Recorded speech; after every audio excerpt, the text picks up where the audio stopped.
All right, here we are with another episode of American Gravy, and today we're going to be talking about meat, reverse sear, salt, meat, reverse sear, salt, salt, reverse sear, meat, you name it. Lots of reverse searing. A lot of reverse searing going on. We're working with a tri-tip today to act as the example for how well this technique works. Now, I've talked about this at length before, but let's do it. 3 steps. Number 1 is the pre-salt. Salt goes into the meat, the salt comes back out of the meat with moisture, so you see some of that moisture beat up to the surface.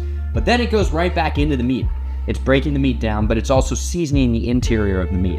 And that is a real important step. I want it to sit for at least 2 hours, but you can do it up to 2 days. Now, everyone always asks, like, how much do I salt? Just salt it as if you were salting a roast to cook it, right? You don't want to salt it extra. You just normal amount of salt on there. Why don't you go for it?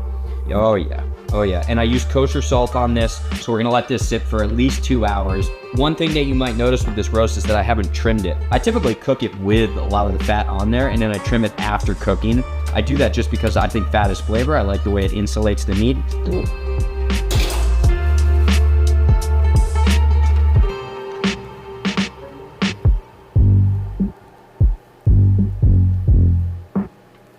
We're doing like a nice oven sear after this has been low and slow, but look at this nice crisp fat on here. I want that on there. And number 1, it's protective, and number 2, it's incredibly flavorful. It's rich, it's crackling, it's delicious. Makes me want to cry.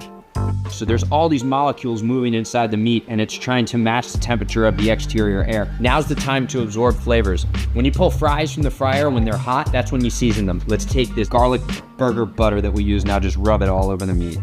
Right when it comes out of the oven, right? So I did ketchup, mustard, Worcestershire, shallots, garlic. I don't sear black pepper, and here's why. It's very bitter, you're burning it. When you cook with black pepper, you're burning it. So instead, I finish with fresh pepper. This would be the time you want to do it, right now. This guy's been sitting now for 20 minutes, resting, relaxing, letting the juices just settle. But now we're gonna cut into it, and all of the flavor from the butter has seeped into this. Now, here's the thing. I always suggest you find where the grain is going, where the main starting point is, which is right here, right? The grain's running this way. I'm gonna cut this way, and I'm gonna follow the grain. So my knife is gonna go along and against the grain. That's what's really tenderizing the meat. I mean, whoa. You know, a nice tri-tip